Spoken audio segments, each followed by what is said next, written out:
Hi, welcome back to Dr. Sam in the City. I'm just back from Ireland and I'm heading off to Monaco tomorrow to watch Formula One. I'm a newly discovered petrolhead apparently, and that's just forced me to focus on what I'm packing in terms of beauty products to go on two rather different trips. Ireland was my 68-year-old auntie getting married for the first time on my mum's 70th birthday, so family and homey and lovely, and then Monaco's obviously a bit different, with kind of more dressy, fancy parties and the like. But either way, the hair has to look good, and I guess I've recently been really embracing products that enable me to air dry my hair as much as possible.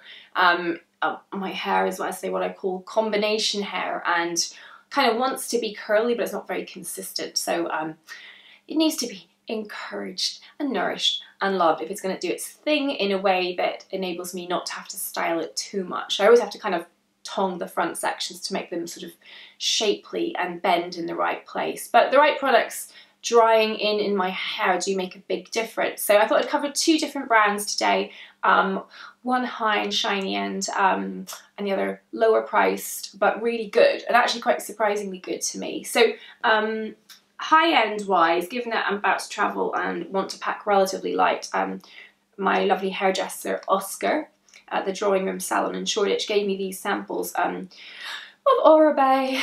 Can do no wrong really when it comes to products, can they? Even their sachets are gorgeous.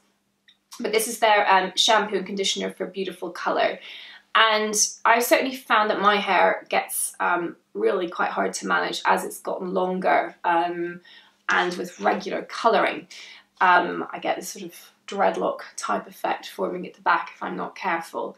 But I do find that Oribe products make it so much easier to manage, and really do ensure that the colour stays bright and shiny and healthy looking for longer than other brands that I've used. And I also use their leave-in styling moisturising cream.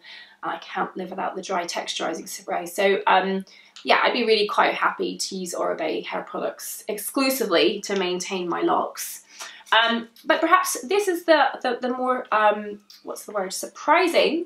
I tend to be quite snobby with my hair care, I admit it, but these were given to me through an industry contact, and it's a brand called Noughty, with an O, not sure if you've heard of it, and it's a natural brand, which in itself is neither here nor there for me. I just am always looking for a good product, irrespective of whether they're entirely natural or not. But this is crammed full with goodies like avocado oil and sea kelp. And I have to say that I guess perhaps when you try brands that you don't know that well, you have very little in the way of expectation. So when I wash my hair and then let it air dry with these two products, the curl defining shampoo and the curl defining conditioner, I have to say I was very surprised. Everything separated out into proper curls. There was no frizz. It felt incredibly soft.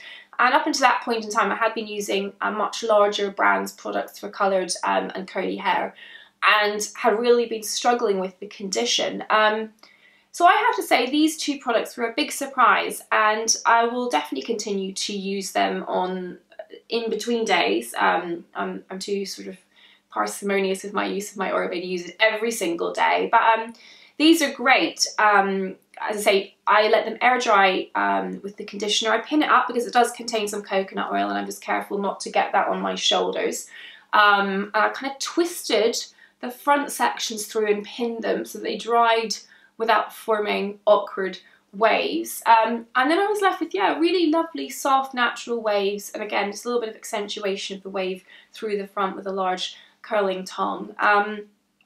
So yeah, find them, try them, and let me know what you think. So some high-end and some low-end hair care. Low-end is the wrong word, but affordable hair care, shall we say. And yeah, off I go to pack and get ready for my trip. So what that means is I will be doing less frequent videos for the next couple of weeks. So once a week for the next few weeks. I hope that's okay. But I will be back full steam ahead in June with twice weekly videos. Bye for now.